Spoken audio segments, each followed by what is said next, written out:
बातें करते हम खेतों की और उसके रखवाली की, बाग बगीचा फल फूलों और फसलों की हरियाली की।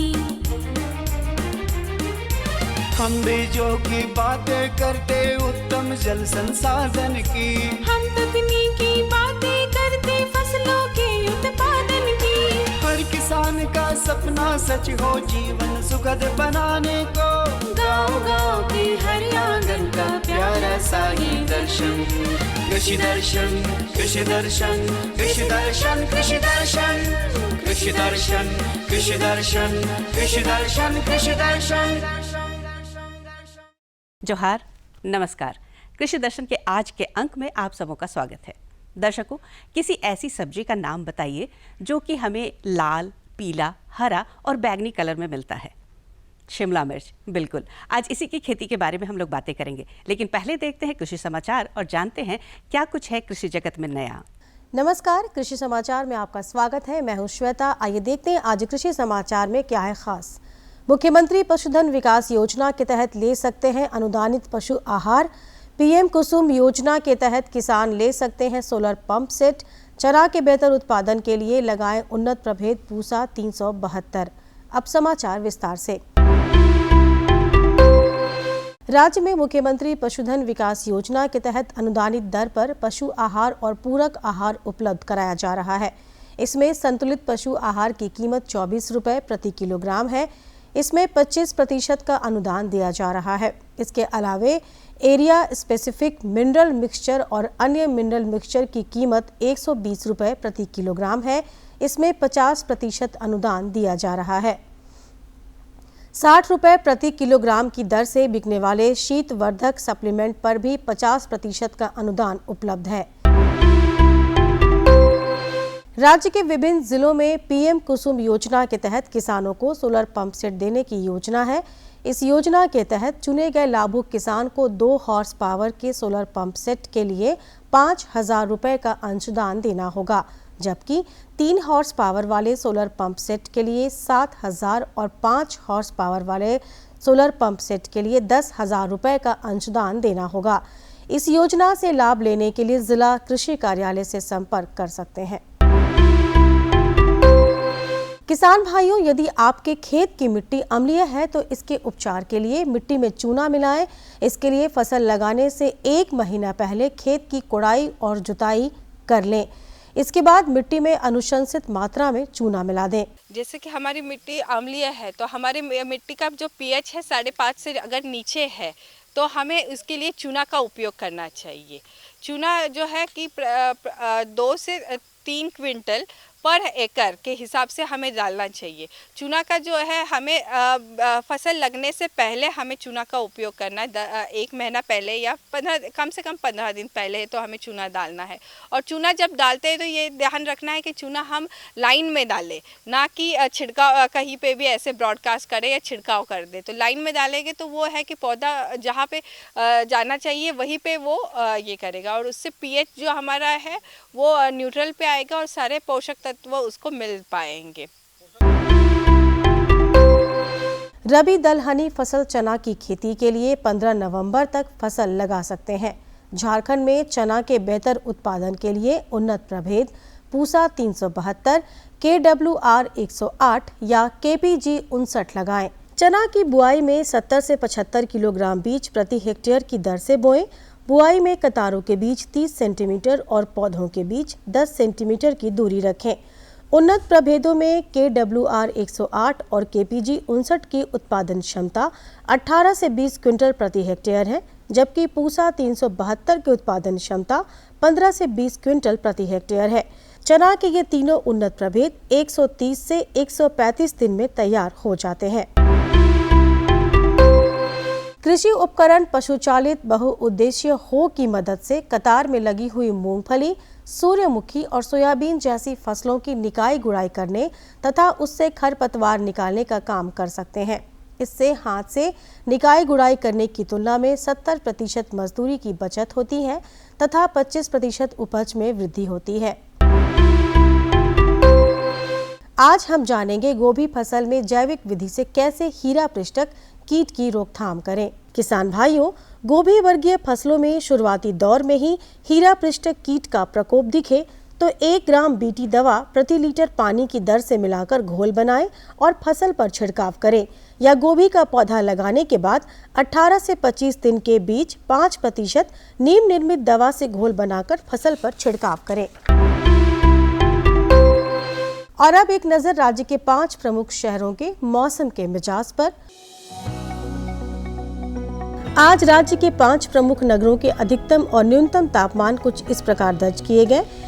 रांची का अधिकतम तापमान 29 डिग्री सेल्सियस और न्यूनतम 19 डिग्री सेल्सियस। जमशेदपुर का अधिकतम तापमान 33 डिग्री सेल्सियस और न्यूनतम 22 डिग्री सेल्सियस।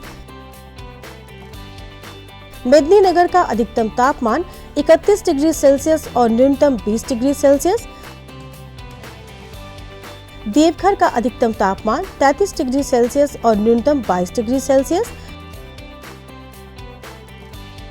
वहीं धनबाद का अधिकतम तापमान 33 डिग्री सेल्सियस और न्यूनतम 22 डिग्री सेल्सियस दर्ज किया गया। कृषि समाचार में आज इतना ही। अगले दिन अगले अंक में फिर मिलेंगे कुछ नई जानकारियों के साथ। तब तक के लिए दीजिए इजाजत। नमस्कार, जोहार। तो देखा किसान भाइयों, आपने कृषि समाचार में कृषि जगत में क्या कुछ नया है, मौसम का हाल और मंडी का भाव भी आपने जान लिया है। रुकते हैं एक छोटे से विराम के लिए। आप देखिए ये संदेश। मिलते हैं इस विराम के बाद। भारत सरकार का हर प्रयास किसानों को दे रहा है एक नई आस। देश के किसानों की खुशहाली और उन्हें आत्मनिर्भर बनाने के लिए भारत सरकार समर्पित है। प्रधानमंत्री श्री नरेंद्र मोदी जी के नेतृत्व में कृषि क्षेत्र में किए गए निरंतर प्रयासों के फलस्वरूप देश खाद्यान्न व बागवानी के क्षेत्र में आत्मनिर्भर हो चुका है और देश में दलहन का उत्पादन भी बढ़ा है। इसी तरह भारत सरकार ने खाद्य तेलों के उत्पादन को बढ़ाने के भी अनेक प्रयास किए हैं। इसी क्रम को आगे बढ़ाते हुए माननीय प्रधानमंत्री श्री नरेंद्र मोदी जी के नेतृत्व में भारत सरकार ने दूरदर्शी निर्णय लेते हुए राष्ट्रीय खाद्य तेल मिशन ऑयल पाम की शुरुआत की है। इस मिशन से देश भर के किसानों को बहुत लाभ मिलेगा। कृषि के पूंजी निवेश में वृद्धि होगी, खाद्य तेल आयात पर देश की निर्भरता कम होगी और रोजगार के नए अवसर पैदा होंगे। खाने के तेल में आत्मनिर्भरता के लिए अब राष्ट्रीय खाद्य तेल मिशन ऑयल पाम का संकल्प लिया गया है।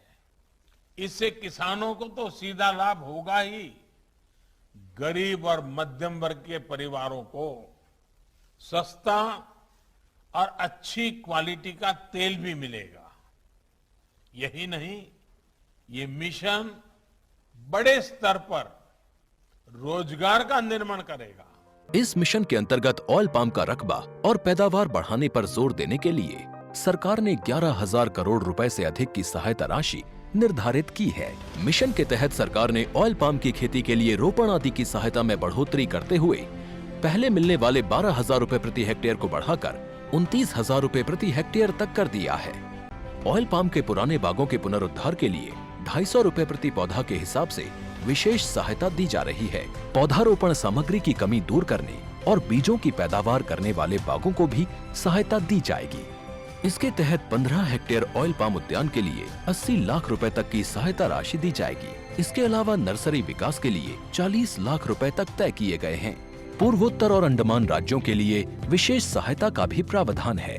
ऑयल पाम के किसान ताजे फलों के गुच्छे यानी FFB का उत्पादन करते हैं, जिनकी वर्तमान में कीमतें अंतर्राष्ट्रीय मूल्यों में उतार चढ़ाव के आधार पर तय होती हैं। पहली बार केंद्र सरकार ताजे फलों के गुच्छे की कीमत के लिए किसानों को आश्वासन दे रही है। ये व्यवहार्यता मूल्य यानी VP कहलाएगा, यानी किसानों को कोई घाटा नहीं होने दिया जाएगा। व्यवहार्यता मूल्य VP तय करने की शुरुआत 1 नवंबर से होगी और अगले वर्ष 31 अक्टूबर तक जारी रहेगी।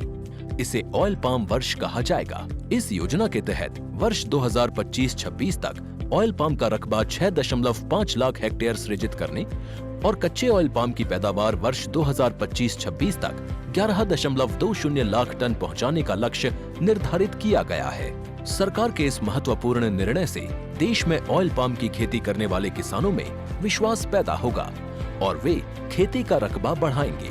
इस तरह पाम ऑयल का उत्पादन भी बढ़ेगा, जिससे किसानों की आय बढ़ेगी और ग्रामीण अर्थव्यवस्था भी सुदृढ़ होगी। दर्शकों, अगर हम हरी मिर्च की खेती करें, हरी मिर्च जो कि तीखी होती है, अगर इसकी सफल खेती की जाए तो ये हमें हमारे घरों तक खुशियां ला सकती है। कैसे करें शिमला मिर्च और हरी मिर्च की खेती, पूरी जानकारी आपको दिलाते हैं इस फीचर के माध्यम से। शिमला मिर्च, जिसे अंग्रेजी में कैप्सिकम कहते हैं, उसकी खेती कम मेहनत और कम लागत में अच्छा मुनाफा दे सकती है। अपने प्रदेश झारखंड का वातावरण इसकी खेती के लिए काफी अनुकूल है। अपने प्रदेश में इसकी खेती के लिए अगस्त सितंबर या फिर फरवरी मार्च का महीना उत्तम होता है। जो किसान भाई इसकी खेती पॉली हाउस में करते हैं, उन्हें इनके बीजों की बुआई अक्टूबर के महीने में कर देनी चाहिए। देखिए, शिमला मिर्च या मिर्च दोनों तो एक ही तरह की चीज़ें हैं, सिर्फ इसका उत्पाद थोड़ा अलग होता है। दोनों अगर हम वैज्ञानिक भाषा में कहें तो एक ही जेनस हैं, स्पेसीज अलग हैं।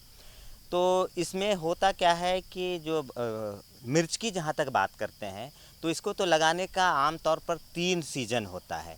जब मिर्चा की बात हम करते हैं, एक तो अगर हम अर्ली लगाते हैं तो मई जून में लगाते हैं, जो बरसात में इसकी फली तीता मिर्च वाली जो हरी मिर्च उसका आ जाता है। दूसरा किसान भाइयों, जब रबी के लिए लगाते हैं तो हम लोग जुलाई अगस्त में इसकी बुआई करते हैं, और जब बसंत सीजन के लिए करते हैं तब हम लोग इसको जनवरी फरवरी में बुआई करते हैं। लेकिन शिमला मिर्च का जहाँ तक सवाल है तो इसकी बुआई का जो समय होता है अगस्त सितंबर या फिर फरवरी मार्च का। लेकिन अगर पॉली हाउस में हमारे किसान भाई करना चाहते हैं, क्योंकि शिमला मिर्च का अगर बहुत अच्छा क्वालिटी उत्पाद लेना है और सही में मूल्य लेना है तो पॉली हाउस में इसकी बहुत अच्छी खेती हो सकती है, और वो ये सितंबर अक्टूबर का महीना बहुत अच्छा उपयुक्त है इसकी बुआई के लिए। किसान भाई शिमला मिर्च की खेती से यदि गुणवत्तापूर्ण उत्पाद की अपेक्षा करते हैं तो उन्हें इसकी खेती पॉली हाउस में करनी चाहिए। इससे फसलों की सुरक्षा विषाणु जनित रोगों से तो होती ही है, साथ ही साथ पॉली हाउस में खेती करने की वजह से इनके फलों की गुणवत्ता भी काफी अच्छी होती है। देखिए, पॉली हाउस में अगर शिमला मिर्च के हमारे किसान भाई खेती करना चाहेंगे तो नेचुरली वेंटिलेटेड पॉली हाउस होता है। उसमें होता यह है कि साइड का 6 फीट 7 फीट जो ऊंचाई तक होता है वो फोल्डेबल होता है, मुड़ने वाला प्लास्टिक, और उसके अंदर से जो फिक्स होता है वो इंसेक्ट प्रूफ नेट होता है, यानी इंसेक्ट उसके अंदर नहीं जाएंगे। और जो प्लास्टिक का सीट होगा वो मोड़ के ऊपर चढ़ा देंगे, दिन के समय में, रात के समय में ढक देंगे, इस तरह का होता है। फिर ऊपर में भी एक पोर्शन होता है 1 मीटर की चौड़ाई का, 2-3 जगह बीच में पॉली हाउस में, जिससे हवा का संचार होते रहता है, इसीलिए इसका नाम दिया गया है नेचुरली वेंटिलेटेड। तो ये बहुत उपयुक्त है। गर्मी में तो थोड़ी सी गर्मी, अंदर का तापमान बढ़ जाता है, इसमें नहीं हो पाती इसकी खेती, लेकिन बरसात में और रबी में इसकी बहुत अच्छे से खेती हो सकती है। और चूँकि पॉली हाउस या नेट हाउस में करेंगे हमारे किसान भाई तो शिमला मिर्च जो है, जो विषाणु जनित रोग है जिसमें लीफ सिकुड़ने वाले रोग होता है, लीफ कर, लीफ मोजाइक जो रोग होता है, इससे बहुत सेंसिटिव होता है। अगर पूरे फसल को नहीं भी ख़त्म करता है तो कम से कम उत्पादन को प्रभावित तो ज़रूर करता है। तो हमारे किसान भाइयों, अगर किसान पॉली हाउस में इसकी खेती करेंगे तो क्वालिटी आएगी। दूसरी बात हम बोले, इंसेक्ट से तो सुरक्षा होगा, वायरल रोग से सुरक्षा होगा। दूसरा है पॉली हाउस का क्वालिटी भी अच्छा होता है। बाहर में वही प्रभेद को लगाएंगे और फिर पॉली हाउस में लगाएंगे तो दोनों का टेस्ट और साइज और जो उसका जो जैसे शिमला मिर्च की बात हम करते हैं तो जितना टाइट शिमला मिर्च होता है बाज़ार में उतना जल्दी बिकता है, लोग लाइक करते हैं, मूल्य भी अधिक मिलता है, तो उसको क्वालिटी के दायरे में लाते हैं। तो ये बहुत अच्छा होता है। तो हमारे किसान भाई चाहें तो उस तरीके से कर सकते हैं। अब पॉली हाउस में ड्रिप की आवश्यकता होती है, ड्रिप सिंचाई ही हम लोग रेकमेंड करते हैं। पॉली हाउस में फ्लड सिंचाई का रिकमेंडेशन नहीं किया जाता है। किसान भाइयों, पॉली हाउस में जब शिमला मिर्च की खेती की जाती है तो उसके लिए हाइब्रिड बीजों का चुनाव करना श्रेष्ठ होता है। इसके लिए भारत तथा इंदिरा जैसे कई प्रभेद उपयुक्त माने जाते हैं। इसके अलावा जब इसकी खेती खुले में की जाती है तो हाइब्रिड बीजों के अलावा California wonder, yellow wonder, आर्का Mohini, आर्का गौरव आदि जैसे प्रभेदों का इस्तेमाल किया जा सकता है। किसान भाई इसके बीज खरीदते वक्त ये अवश्य ध्यान दें कि इसके बीज रोगरोधी किस्म के हों। शिमला मिर्च की तो वही प्रभेद अंदर और बाहर भी हो सकता है, लेकिन पॉली हाउस में जब भी करें तो चूँकि पॉली हाउस एक महंगा आइटम है तो उसलिए वहाँ पे लोग हाइब्रिड प्रभेद ही करें, चाहे प्राइवेट के करें या भारत नाम का प्रभेद है, इंदिरा है उसका करें या किसी अन्य प्रभेद का करें। ओपन में कर सकते हैं तो हाइब्रिड भी कर सकते हैं, उसके अलावा कैलिफोर्निया अंडर, येलो अंडर, इस तरह के बहुत सारे प्रभेद हैं। किसी का भी चयन करके हमारे किसान भाई इसकी खेती कर सकते हैं, जैसे आर्का मोहिनी है, आर्का गौरव है, इस सब का भी चयन करके खेती कर कर सकते हैं। लेकिन जब हम मिर्ची की बात करें तो पॉली हाउस में ना करें, इसको ओपन में ही करें। आंध्रा ज्योति है, पूसा सदाबहार है, पूसा ज्वाला है, NP46 है, इस तरह के बहुत सारे प्रभेद हैं और भी आर्का सीरीज के भी प्रभेद हैं। हमारे किसान भाई किसी का कर सकते हैं। हाइब्रिड भी उपलब्ध है, उसका भी करें। एक चीज़ विशेष ध्यान रखें, चूँकि ये मेरा जो मिर्च या शिमला मिर्च है ये विषाणु जनित यानी वायरस रोग से बहुत ससेप्टेबल होता है, लीफ कर्ल खासकर वायरस से बहुत ज़्यादा, जिसमें एफिड, जैसिड या व्हाइट प्लाई का अटैक होता है। तो हम किसानों भाई सहयोग करेंगे। इसके रोग रोधी किस्म उपलब्ध हैं। जब भी वो बीज खरीदने किसी संस्थान या किसी दुकान पे जाएं तो पहले रोग रोधी किस्म है या नहीं ये देख ले तभी खरीदें। तो उनका कीटनाशक के छिड़काव से भी बचेंगे और सफलतापूर्वक अच्छा क्वालिटी उत्पाद भी वो अपने खेतों में उपजा पाएंगे। किसान भाई जब शिमला मिर्च की खेती पॉली हाउस में करते हैं तो उनके लिए बिचड़ों की तैयारी प्रो ट्रे में करना बेहतर होता है। वैसे ही खुले में खेती करने के लिए बिचड़ों की तैयारी बेड बनाकर करनी चाहिए। देखिए, जब हमारे किसान भाई अगर प्रोटेक्टेड के लिए कर रहे हैं तो पोर्ट्रेज मेथड से उसकी नर्सरी की तैयारी करें और वो पॉली हाउस के अंदर ही करें। और पोर्ट्रेज में जैसे 96 खाना का जो एक पोर्ट्रेज होता है उसमें जैसे वर्मी कंपोस्ट और कोकोपीट का जो और एक परलाइट का आता है, तीनों का एक एक पार्ट 1:1:1 के मिश्रण में करके कर लें। अगर परलाइट नहीं मिल रहा है तो कोकोपीट तो मिल जाता है, उसका उपयोग करें एक भाग, और एक भाग वर्मी कंपोस्ट 50-50 मिला के भी आप उसको हमारे किसान भाई उसमें भर दें और एक एक बीज एक एक खाने में डालें और छोटे झरने से हल्का सिंचाई करते रहें। आमतौर पर 15-16 दिनों में, अक्टूबर के महीने में बिचड़ा तैयार हो जाएगा और उसके बस छोटे पौधे में ही इसकी पॉली हाउस के अंदर बुआई कर दें और ड्रिप से फिर सिंचाई दें। ये पहली बात हुई। ओपन कंडीशन के लिए पॉली हाउस के अंदर में बेड पे भी कर सकते हैं, अगर पॉली हाउस उनके पास मौजूद या नेट हाउस है। नहीं तो बाहर में भी बेड बना लें, 1 मीटर चौड़ाई का, 5 से 10 मीटर अवस्थानुसार लंबाई बनाएं, उसमें अच्छे तरीके से कंपोस्ट मिलाएं। 10 मीटर लंबा 1 मीटर चौड़ा का अगर बेड बनाए हैं तो 400 से 500 ग्राम NPK खाद दे दें। साथ ही साथ जो उसमें अच्छे तरीके से कंपोस्ट मिला के उसको लेबल करें। कंकड़ पत्थर खरपतवार के जो भी इनोकुलम है उसे हटा दें हमारे किसान भाई, और फिर कतारों में उसकी बुआई करें। 10 से 15 सेंटीमीटर दूरी की कतारों में 2 सेंटीमीटर की गहराई पे इस तरीके से बुआई करें कि दो बीज की दूरी कम से कम 1-1 इंच की दूरी हो या 2 सेंटीमीटर की दूरी हो, तब आपके स्वस्थ बिचड़े तैयार होंगे। और जो पहली सिंचाई हमारे किसान भाई करें उसमें 1 ग्राम बेबिस्टिन का घोल बना के उससे सिंचाई करें। तो अगर बीज उपचारित तो वैसे किया हुआ रहता है बाजार में, नहीं भी किए हैं मृदा जनित या बीज से होने वाले जो भी रोग हैं, अगर 1 ग्राम प्रति लीटर बेबिस्टिन या ट्यूबरकोनाजोल का घोल बना के उसमें ड्रेंचिंग कर दे, पहली बार पटा दे, तो रोग जो भी जड़ में होने वाले हैं, नर्सरी में होने वाले हैं, उससे सुरक्षित रहेंगे। इसके अलावा बाजार में रिजेंट नाम की एक दवा आती है, दानेदार दवा, उसका भी हल्की भुरकाव कर दें। और उसके बाद अगर मौसम है जाड़े का तो ढक दे, जाड़े का नहीं है तो पुआल से या पत्ते से ढकने की भी ज़रूरत नहीं है। तो अब हल्की सिंचाई करते रहे। अगर पुआल से ढके हैं तो हमारे किसान भाई यह ध्यान दें, जब बीज जैसे बाहर निकलने लगे तो उस पुआल को हटा दें। हटाने का सही समय होता है शाम के समय, कभी भी सुबह में या धूप के समय में ना हटाएं, नहीं तो ढके हुए नए जो अंकुरित पौधे हैं वो कभी कभी डैमेज हो जाते हैं। किसान भाइयों, 15 से 20 दिनों के अंदर बिचड़े खेतों में रोपाई के लिए तैयार हो जाते हैं। ऐसे में बिचड़ों को खेतों में रोपने से पहले खेतों की अच्छे से तैयारी कर लेनी चाहिए। इसकी खेती के लिए खेतों को समतल बना लेना चाहिए, फिर उचित मात्रा में उर्वरकों का प्रयोग कर खेतों में इसकी रोपाई कर देनी चाहिए। तो हमारे किसान भाई वो खेत को समतल कर लें, 20 टन प्रति हेक्टेयर के हिसाब से कंपोस्ट उसमें अच्छी तरीके से मिला दें और 100 किलोग्राम नाइट्रोजन, 50 किलोग्राम फास्फोरस और 50 किलोग्राम पोटास, ये ओपन प्रभेद के लिए, हाई उन्नत प्रभेद के लिए ये रिकमेंडेशन है, ये किसानों को डालना है। फास्फोरस, पोटास और नाइट्रोजन की आधी मात्रा ट्रांसप्लांटिंग से पहले डाल देनी है, लेकिन जो यूरिया की आधी मात्रा, यूरिया के रूप में नाइट्रोजन की आधी मात्रा है, उसको 2 खुराक में ट्रांसप्लांटिंग के 15 दिन बाद और 35 से 40 दिनों बाद देनी है। लेकिन जब हाइब्रिड प्रभेद कर रहे हैं, खासकर शिमला मिर्च, अगर आप ये वाली हरी मिर्च वाली, तीता मिर्च वाली, इसको हॉट चिली कहते हैं, अगर उसकी कर रहे हैं तो और खाद की अनुशंसा यही रखें, ज़्यादा देने की आवश्यकता नहीं है।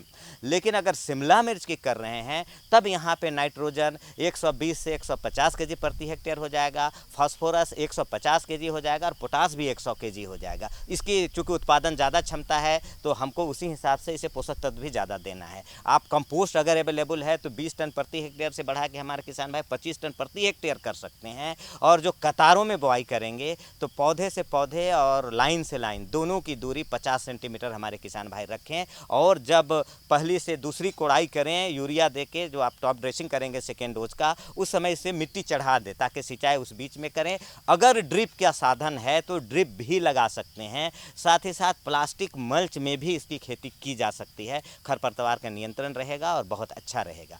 शिमला मिर्च की खेती वस्तुतः व्यावसायिक दृष्टिकोण से काफी लाभदायक है, अतः वैज्ञानिकों के मार्गदर्शन पर इसकी खेती कर किसान भाई इससे अच्छा लाभ कमा सकते हैं और अपनी जिंदगी बेहतर बना सकते हैं।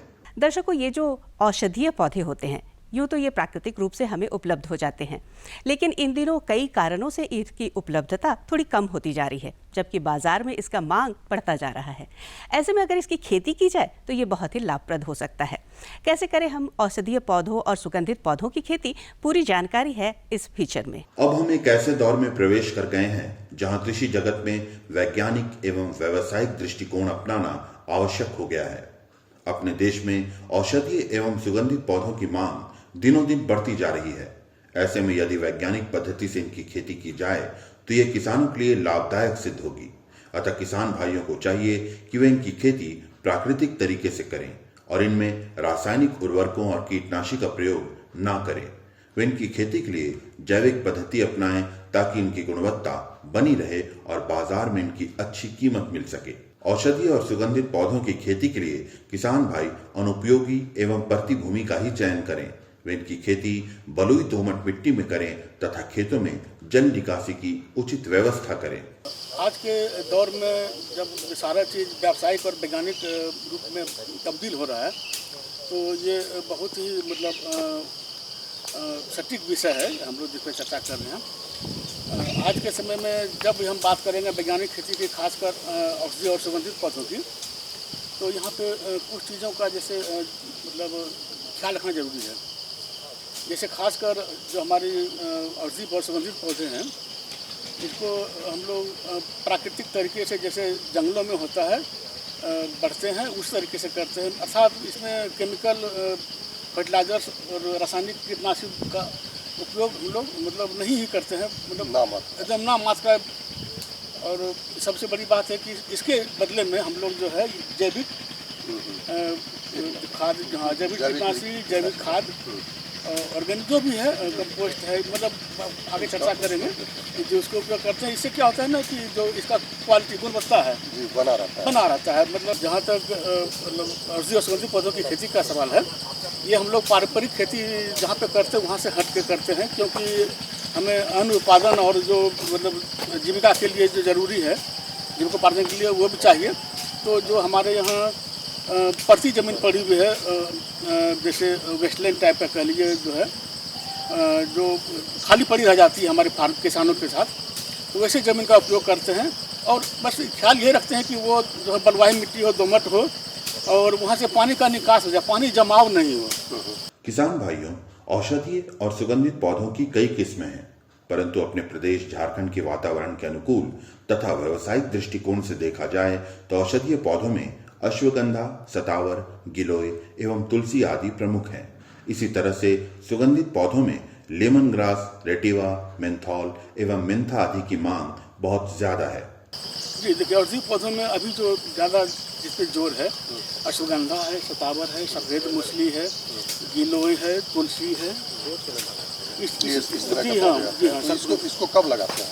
देखिए, ये सारे जो पौधे हैं ना, मोस्टली जैसे खरीफ में है, मोस्टली खरीफ में जो कि पानी वाले हैं। अब जैसे अश्वगंधा को छोड़ दीजिए, अश्वगंधा जो है थोड़ा सा वो उसको चाहिए शुष्क जमीन, वो बारिश में वो सर्वाइव नहीं कर पाता है, तो थोड़ा सा बारिश के बाद करेंगे इसको। पौधों में जो प्रमुख तौर पे हैं, जैसे सेट्रोनेला है, लेमन ग्रास है, वेटिवा जिसे खास भी बोलते हैं, मेंथॉल, मेंथा भी है। किसान भाई यदि व्यावसायिक दृष्टिकोण से औषधीय एवं सुगंधित पौधों की खेती करना चाहते हैं तो वे कम से कम 1 हेक्टेयर जमीन की व्यवस्था अवश्य कर लें। इससे उनका उत्पादन बढ़ेगा और किसानों के लिए लाभप्रद होगा।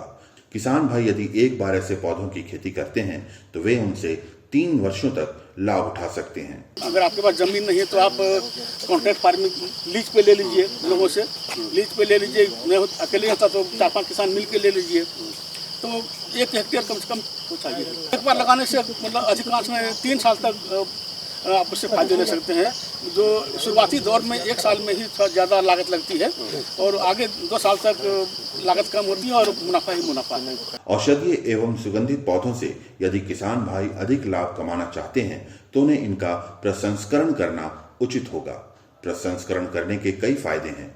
इससे इनके उत्पाद की कीमत बढ़ जाती है तथा वे इसे अधिक दिनों तक सुरक्षित भी रख सकते हैं। जी, उसका व्यवसायीकरण देखिए, आजकल कोई भी मेडिसिनल प्लांट हो, औषधि पौधे हो चाहे सुगंधित पौधे हो, जब तक कि आप उसका प्रसंस्करण नहीं करेंगे तो आपको उचित कीमत नहीं मिलेगा। सरकार की ओर से बहुत सारे स्कीम्स हैं जो कि आप ग्रामीण स्तर पे भी प्रोसेसिंग यूनिट लगा सकते हैं। जो प्रसंस्करण मंत्रालय है वहाँ से आपको सहूलियत मिल जाएगी, सब्सिडी मिल जाएगी। तो उसमें क्या है ना कि प्रसंस्करण के बाद उसका एक वैल्यूएशन कीमत बढ़ गया, उससे आप उसको स्टोर ज़्यादा दिनों तक कर सकते हैं। फिर आपको जो है कम कीमत पे कोई मतलब आपको बार्गेनिंग नहीं कर सकता, मजबूर नहीं कर सकता।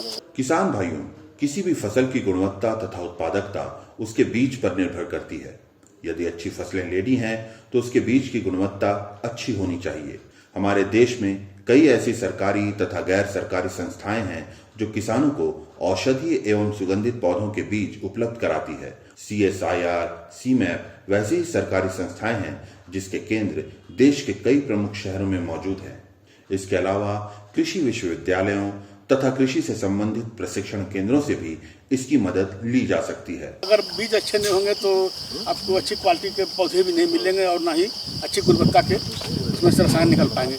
तो ये हमारे जो कुछ संस्थाएं हैं जैसे हमारे देश में CSIR है, CSR के अंदर CMAP है, central institute of medicinal and aromatic plants है, तो जिसके लखनऊ में, बेंगलोर में, ये गुजरात में, यहाँ पे आंध्र प्रदेश में और ये सब जगहों पे इनके मतलब जो सेंटर्स है वहाँ पे पंतनगर में भी है, वहाँ सेंटर से इनको मिल जाएंगे। आनंद में तो बहुत अच्छा सेंटर है, मदद भी करते हैं लोग। या जो भी यहाँ पे जितने भी प्रशिक्षण केंद्र वगैरह झारखंड में जैसे कृषि विज्ञान केंद्र हैं या ट्रेनिंग सेंटर जो भी हैं, आप वहाँ कांटेक्ट करेंगे, वहाँ पे आपको जरूर मदद मिलेगी। वहाँ से कुरियर या किसी माध्यम जी हाँ, कुरियर से मतलब मदद मिल जाती है, कुरियर से आपको भेज देंगे वो जानकारी। जी हाँ, बहुत जरूरत ऐसा है कि पैसे बाद में पेमेंट करें आपको, भले लोग मदद करते हैं। इस तरह से यदि झारखंड के किसान भाई औषधीय एवं सुगंधित पौधों के महत्व को समझते हुए इसकी व्यावसायिक खेती करें तो वे इनसे अच्छा मुनाफा कमा सकते हैं और खुद को समृद्ध बना सकते हैं। तो देखा किसान भाइयों, आपने ये जो औषधीय पौधे हैं और ये जो सुगंधित पौधे हैं, ये कैसे लाभ दिला सकते हैं और इसकी खेती भी आसान होती है। तो आज के कार्यक्रम में इतना ही, लेकिन ये निवेदन है कि आप हमें अपनी बातें खत के माध्यम से जरूर लिख भेजें। हमारा पता है कार्यक्रम कृषि दर्शन, कृषि प्रकोष्ठ द्वारा केंद्र निदेशक, दूरदर्शन केंद्र, रातू रोड, रांची, पिन संख्या 834001। तो पूरी टीम के साथ मुझे दीजिए इजाजत। जोहार, नमस्कार।